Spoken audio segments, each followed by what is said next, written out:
Hey guys, Wally and Justin here with the new episode of Wicked Cynical. Sin City. A game to kill for. Or perhaps a more proper title would have been Sin City, a movie to wait for. Yeah, that is basically the honest truth. So, 9 years later, after about 4 or 5 production delays that originally had the sequel coming out in 07, and then 08, and then 2010.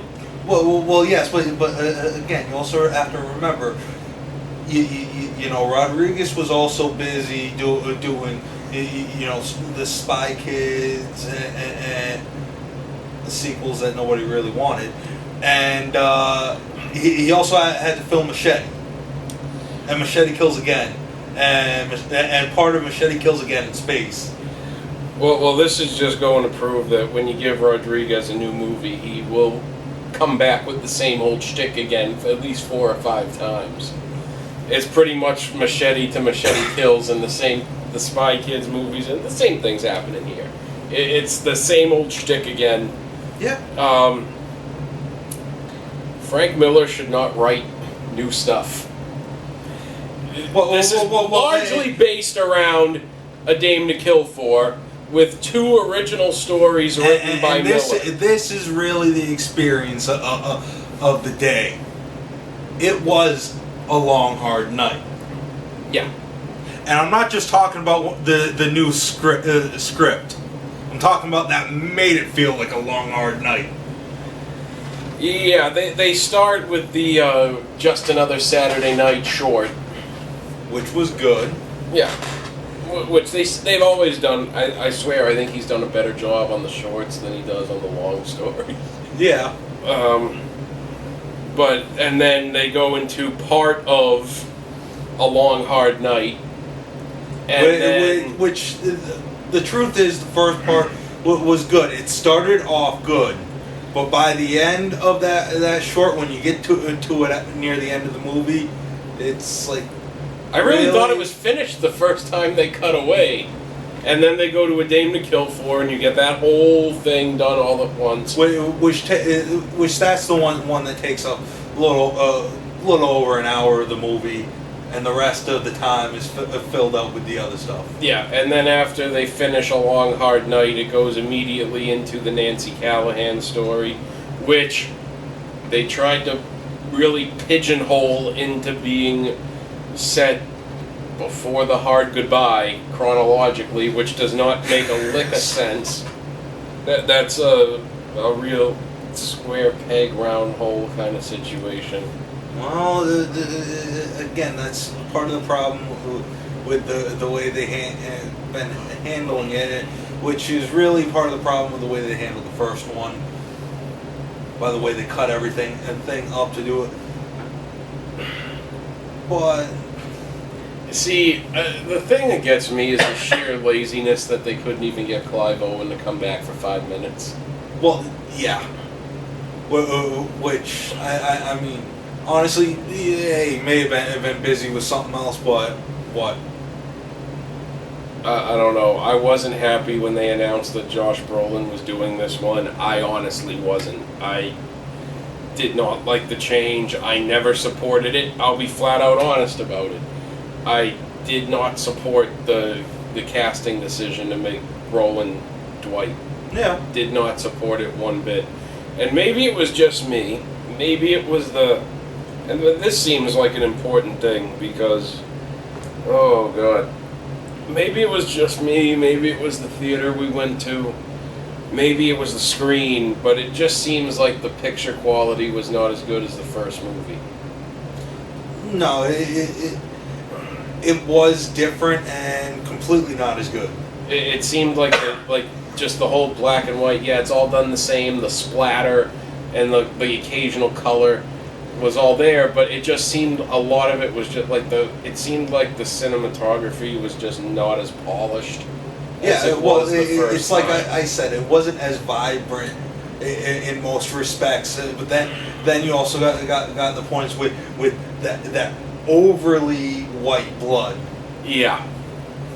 that it's like they're shining a light through it, and you're going, why?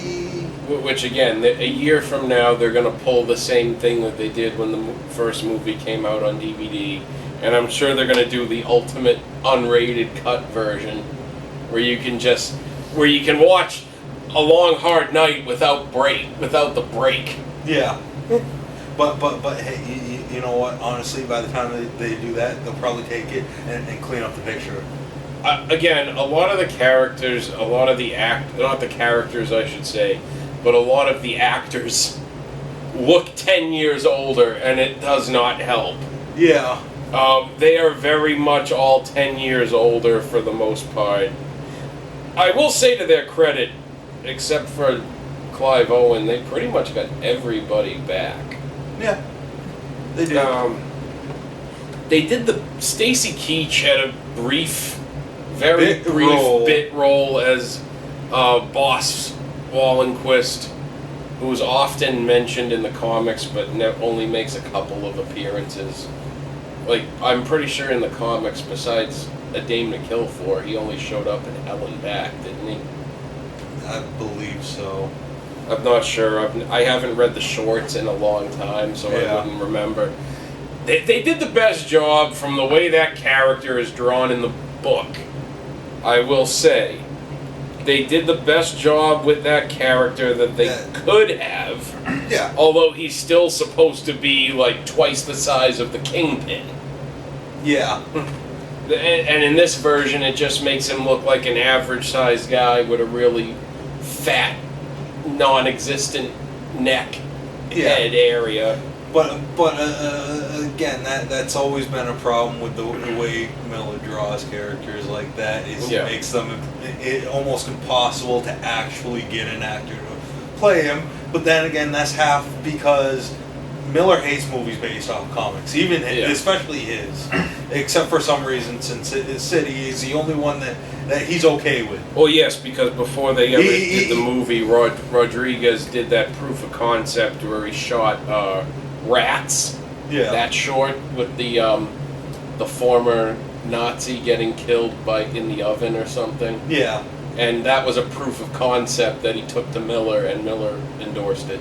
I guess was the backstory to how the movie got made. Yeah, no. I just find it funny because the other day when he was going around for A Dame to Kill For, it was like out in Hollywood or something after the premiere. He had an interview, and he was talking about how he hates all comic book movies, and yada yada yada, and he went off on how he can't even stay 15 minutes into a Batman movie. He walks out and says, that's a piece of shit. He's nowhere near the character I know and love. Fuck this. Well, then again, the only thing I think of Miller's that they haven't touched for a movie was Ronin. And they've been trying to for the last 12 years. Ronin was announced pretty much when Sin City was coming out, I think. They announced that they were going to do Ronin. Well, Ronin had been something that people were trying to make long before that. Yeah. But I think Ronin was talked about the first time. I think they seriously discussed announcing 300 was going to come out at some point. Yeah. Which again, I think 300 they announced it 4 or 5 years before it ever actually came out. No, something like that. It was, because it came out in 07. Yeah, 07. And I mean, a lot of this is, if you saw the first movie, this is essentially more of the same. Yeah, it really is. If you didn't really love the first one, this movie doesn't change your mind. If you hated the first one, it's... Why the hell did you go to see the second one? Yeah, if you hated the first one, then you will sit here wondering why the fuck you ever bothered to see the second one.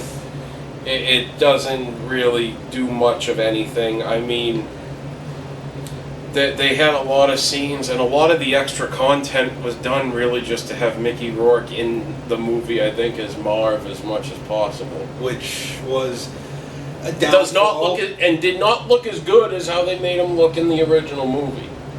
something about it. Watching it, I'm like, there's stuff in a broad sense is not right here because he does the visuals just do not look as good. You get the feel that it's Marv, but you also get the feel that it's not the same Marv. I just didn't see a lot of the attention to detail that they did, and again, maybe this is a consequence of doing the movie 10 years later. Just about.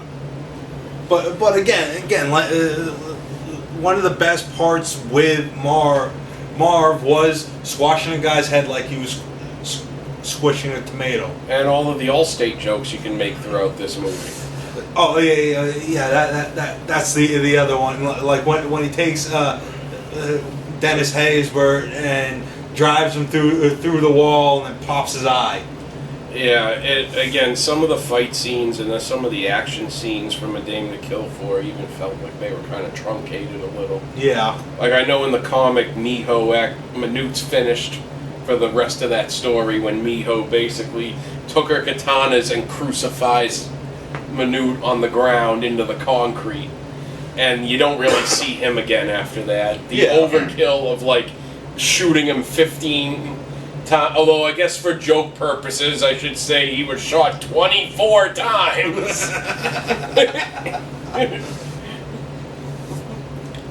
But then you did also have that great scene of Marv running over the cop on the bike.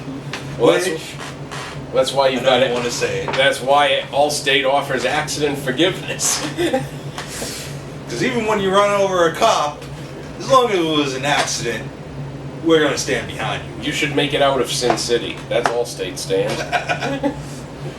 I mean, if you've read A Dame to Kill For, well, it's the same thing as when you saw the first movie. If you read the trades for the first film, it's there.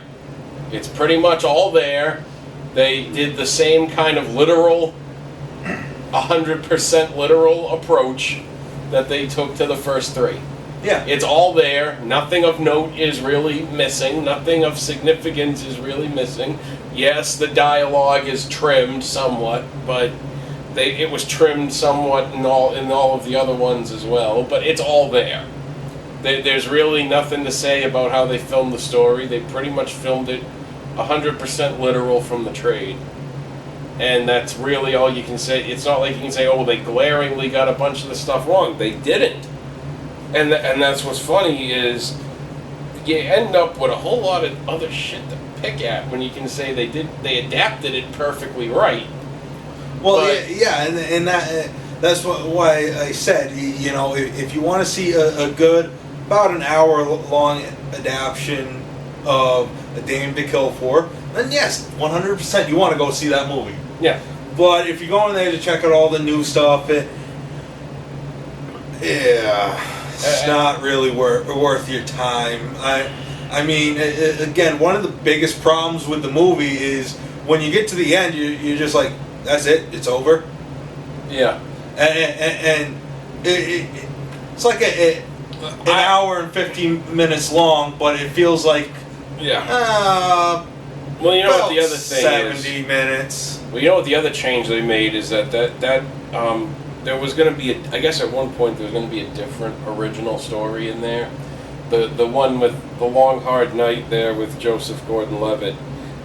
I guess they essentially pulled that out of their ass. They did because they wanted to use Levitt in the movie. Yeah, because before that, Del Toro was going to come back for an original Jackie Boy story that happened before The Hard Goodbye. Yeah, but that was 7 years ago. Yeah, that was on. But that was one of the plans that got scrapped in the 9-year wait. The Nancy Callahan story was something that for 9 years looked really good on paper. It sounded really good on paper as a premise for the character. Yeah, it did. It sounded good. And then you see it and you're just like, okay. Well, that's the problem, is it wasn't based on an actual comic. They weren't adapting anything. They were coming up with something brand new. And I'm like, if you were going to do that, then you should have written a story that wouldn't have worked as a comic. Yeah.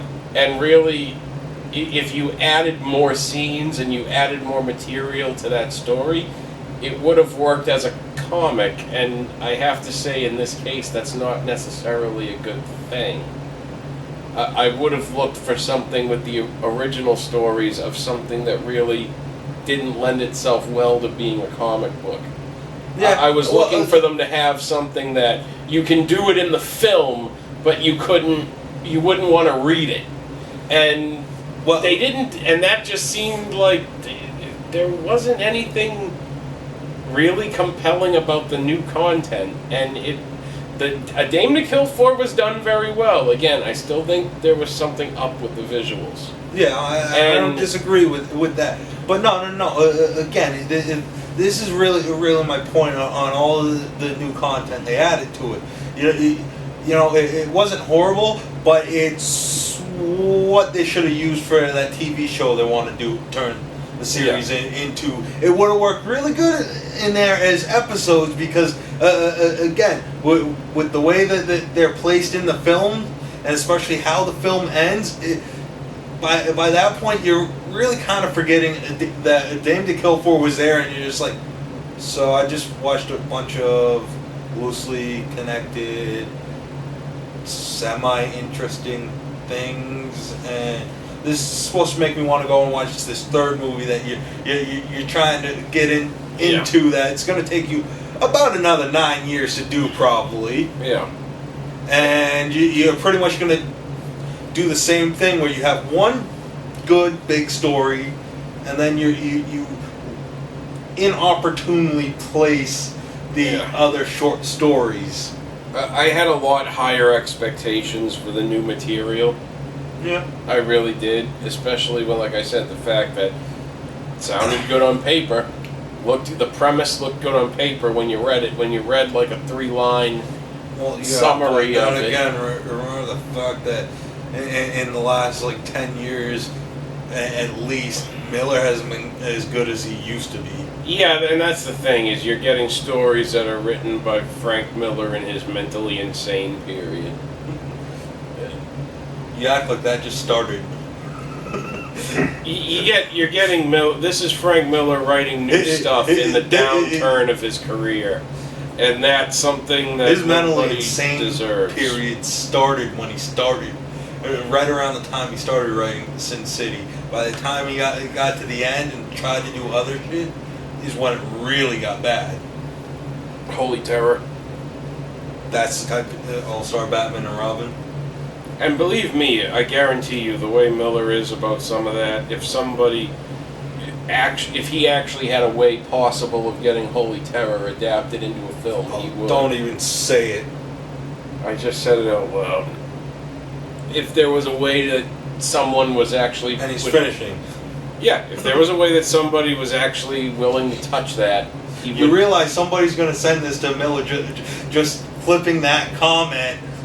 Yeah. And Miller's going to go out and try to get it done. Don't torture me. I know. It's a matter of that... Well, like I said, that's something that... Would that really be worth waiting for? Hell no. People would be in agony watching that. I'd honestly probably go to the theater and stand outside the first day and ask everybody going in to see Holy Terror, why in the holy hell are you trying to fucking see that piece of shit? Yeah. Again, it's... I don't know. Maybe the reason why people are saying the second 300 movie was pretty good was because Miller didn't write it. But he adapted what he's writing a comic of. Not really. No, yeah, which probably why it wasn't that. It's partially what he's doing is a lot more heavily on Xerxes than the movie was. Apparently, I still haven't seen it because again, I didn't. Nobody will like the comic. Nobody's gonna like the comic when it comes out anyway. You know, all the Miller fanboys are gonna get out there. Yeah. This was like, and you know what? I would have at least wanted. You know what? For the new material, he couldn't have just been full lunatic Frank Miller. Like we had to get Miller Lite for this. Yeah. I mean, I'm sure they thought they were going to strike a Miller fortune with this one. But no. Hey, he's just in his high life now. No. No. No. Okay, for our good, all our sanity, the beer jokes are gonna stop. Yeah. It's just that how at some point, for our sanity, the Allstate jokes had to stop during the movie. And at some point, after about 30 of them. And the 24 jokes had to stop at some point. Hey, but it was nice to have two Mr. Presidents in the movie. Well, also we had the lovely, Josh Brolin running around obsessed with a woman that causes people's deaths, and yeah. So I guess this was the prequel to Thanos' origin. Yeah. And then, oh yeah, what's his name there? Come on, I can never remember his name. I don't know who you're talking about. He played Mort. Law and Order. Chris Maloney. Yeah, Chris Maloney plays Mort, and yeah, I made SVU jokes. At least a couple of them. Hey, that's just because Ava was a special victim. Well, he was just. And he wanted into her unit. He was just hanging around to make sure her condition was stabler. So, I mean, with Dame to Kill for overall, I don't think there's even really a lot to say about it. I mean, some of it was like, even with the amount of like good people that they had working on it that were new to it, I was just, I don't know, the Mort part, they seemed really dumbed down and simplified from the comic, and you're just laughing at how stupid it escalates. You're laughing at how it's just so stupid how quickly that escalates as a part of the story. And he goes the full, like, lunatic inside of 10 minutes and then blows his brains out. It was less than 10 minutes. It was like 5 minutes, really. Of actual screen time is what they got. And again, that's just like when she's telling him that Dwight raped her, and he starts getting horny. And it's just like, my God, I really think that's just like overkill. It's really the way that they filmed it. Yeah, and I almost think it's ironic to, like, they were trying to show an Elliot Stabler gone completely nuts. It almost felt like it. And again, okay, that's the other big change. Michael Madsen's not in this one. Yeah, that was another noticeable subtraction. And they still didn't get a guy that looked any more like Bob from the comics than Madsen did. Well, again, Michael Madsen's just busy on the non-existent Kill Bill 3. Wasn't he also in Hateful Eight? Yeah, probably. Oh yeah, we saw a trailer for Hateful Eight, and that looked awesome. It was a teaser. Yeah, the teaser. Remember, because it's coming out next year, but so far Tarantino has filmed absolutely nothing for it. Yeah, but it looked awesome. That teaser was amazing. Yeah. And then we saw some crap that Robert Rodriguez directed. Which one? Oh, that whole thing with Joseph Gordon-Levitt. Oh, yeah. The actual movie. That's like when I went to see Sex Tape. Well, I saw the trailer for the new Dumb and Dumber movie. That was a big highlight. Then the movie started, for my misfortune.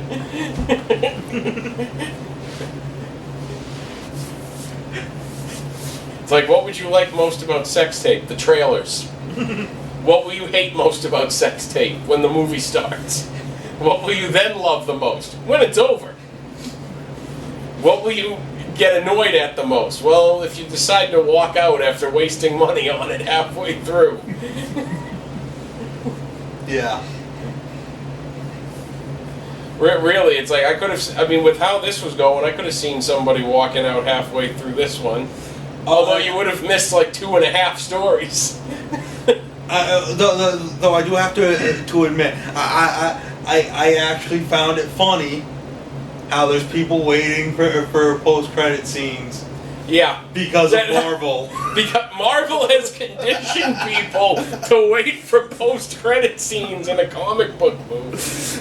And this is the thing that aggravates me, is because pretty much since I was a kid, I have seen more comic book-based movies than I would care to list or care to name, which means essentially all of them. You're just mad because you paid for and sat through Elektra. Just admit it. I went through a lot of therapy to get over Elektra. I take a lot of medication to get over the fact that I saw Elektra. I don't need you to continuously remind me that I sat through Elektra. I've needed the help of a lot of medication to get over Elektra. Well, you just never explained to me the part why you went and paid for it when you hated Jennifer Gardner playing Elektra in Daredevil.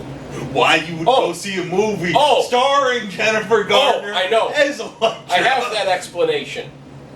Because the guy who played Shang Tsung in Mortal Kombat was the leader of the Hand, and I thought he was going to be in the movie a lot more than he was. Oh, I thought you were going to say you just went there for the scene with Michael Clark Duncan. Michael Clark Duncan wasn't even in Elektra. Yeah, I know, but he would have been much better in that. Yeah, probably. I actually thought they were going to give that guy who played... I thought they were going to give Shang Tsung there an actual fight scene in Elektra, but he didn't do anything. He sat at a table for all of 5 minutes worth of scenes. And I'm like, well, this is disappointing. Yeah. I mean, you had a pretty good setup there with the characters, but you totally fucked that up. I mean... But my point to that is, I would say, throughout all these years... I would automatically go back to saying that of all the comic book movies that I have sat through, which again is essentially every comic book movie that's ever been made, which means a list longer than you care to recite, Sin City was always easily one of the best ones. And the fact that this was so underwhelming after a 10-year wait is something that had me walking out of the theater feeling very aggravated. And again, you could say that that's part of the problem, but it's... Yeah, it may play a factor in, but not as big as you'd think. No, it's... and I think it was underwhelming to begin with. Yeah, I think they had a really good idea, and I think a lot of the good ideas that they had just didn't deliver. I think a lot of the good ideas that they had 7 years ago, they just never put down on paper, and they came up with this at the last minute. Yeah, for all the new scenes. The Nancy thing did feel incredibly rushed. And again, I said, they were damn determined to pigeonhole that into a certain point. That is exactly what it is. It's pigeonholed in at the end, and you're going, so that's how you end this? This is the ending? Yeah. This is the payoff? Yeah, and ironically, Powers Booth was probably one of the more entertaining parts of the whole movie. Yeah. I would say he probably gave easily the top 2 or 3 performances in the entire movie. Yeah. I mean, I will even say Brolin was not bad. No, he's not bad. I'm not impressed with him. I never liked Jonah Hex. I never liked anything else he's in. I've never liked him in anything. I'm not impressed with him. Brolin just acted the same way he does in every fucking movie. Yeah. Honestly, I saw no difference in this as Jonah Hex or when he played K in MIB3 or No Country for Old Men. Why not? We'll drag them into this. Why do you have to remind me of that movie? I'm not impressed with Josh Brolin in general, and I'm gonna run out of ways to articulate that fact by the time that Avengers 3 comes out. I will have long run out of ways to articulate that fact. Yeah, but then you're gonna walk out of Avengers 3 and go, well, finally, once he does a really good job. Yeah. Just because you fucking love Thanos, and as long as he doesn't screw it up, he's done a good job. Yeah.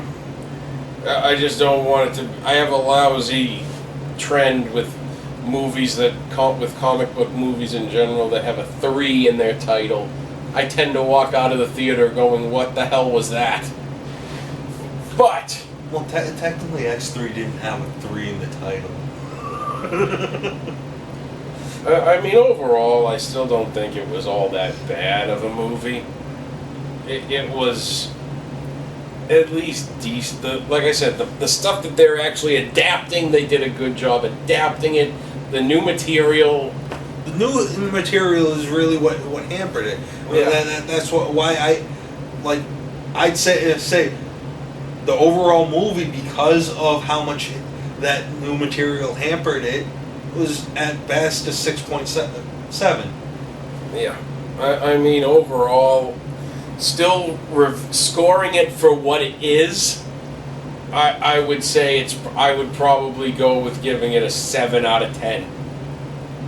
For scoring it for, and I say that scoring it for really what I feel it is, and not for everything I wish it was, and not for everything I'm disappointed that it wasn't. Well, yeah. Which I'm sure you're going to have people reviewing it who are disappointed at everything the movie is not, and giving it like a 3 out of 10. Yeah, purely on that premise. There's a lot of people that will do that. That's why I said, in my opinion, based off of just how much the new stuff hampered the overall product, which A Dame to Kill For, that was great. And if the rest of the movie fell along that storyline, yeah, it would have easily been an 8 or a 9. I would say as my recommendation for the movie is probably, it's for serious fans of the franchise only. Yeah, and really only. Yeah, honestly, it's not going to make you like somebody the first a one, fan. go see it, because this is not going to make you a fan. The first one will make you a fan more than this one. And then maybe you'll have some appreciation for this one. Yeah. I mean, you have to. I think you already have to have been a fan of the franchise to have an appreciation for this one. It overall was not bad. It was slightly above average. Yeah. And compared to a lot of other comic book movies that have come out, I will say the same thing. It was slightly above average. Yeah. And really, this is one of those things. It's not for everybody. It's for serious fans only. And overall, it's got the same thing. You know, nudity, gore, white blood everywhere. It's everything you would expect. I mean, as a Sin City movie in the broad sense, yeah, it qualifies, but that's not hard. Oh, yeah, and you just brought up another point. And another reason to go see the movie, if you want to go and spend that kind of money just to see it, you can go see Ava Green's tits more. And her ass. Yeah. If you really like Casino Royale. Yeah. And you wanted to see everything they didn't show you as when she was a Bond girl. Though in all honesty, they do a better job in that Dreamers movie she did. She was in Casino Royale, right? I don't have her mixed up with somebody. Yeah, she was Vesper. Okay. Yeah, so if you wanted to see everything they didn't show you as a Bond chick, which again, I still think with a lot of the visuals, like when they show her diving into the pool and everything, and I'm like, is it just, does Robert Rodriguez have a new lifetime aspiration to direct a Bond opening sequence? Just the sequence. Like, just the song and opening credit sequence. Yeah. I think that might be like his new lifetime aspiration. But, okay, so overall, yeah, it's slightly above average, if not painfully average. If you were a huge fan, it's okay. I'm not overly, I guess that seems like I'm just drowning on, and it's like, I'm just not overly impressed with this, and I'm running out of ways to try to express that in like an entertaining or different way. But that's about it. So, there's not a lot of new stuff, other stuff that's coming out right now we'll probably be checking out. Possibly November Man, just because I think I have to see that potential train wreck. I want to see them try to make a Daniel Craig movie without Daniel Craig and use Pierce Brosnan instead. And that's what November Man looks like. So we'll probably be back with that for the next review. And again, roughly somewhere on a 7 out of 10 at this. We basically fall on the same feeling on that. So that's about it. Oh, yeah. And like I said, hopefully, possibly November Man for the next review. And go over and check out the wrestling channel where we will have, ladies and gentlemen, my name is Paul Heyman, the review of the documentary of A Review of a Man's Career, coming out very soon. Take it easy, guys. Thanks for watching. Like, comment, subscribe, yell at us all you want. Justin, say something stupid. I got nothing to say. Well, that's helpful.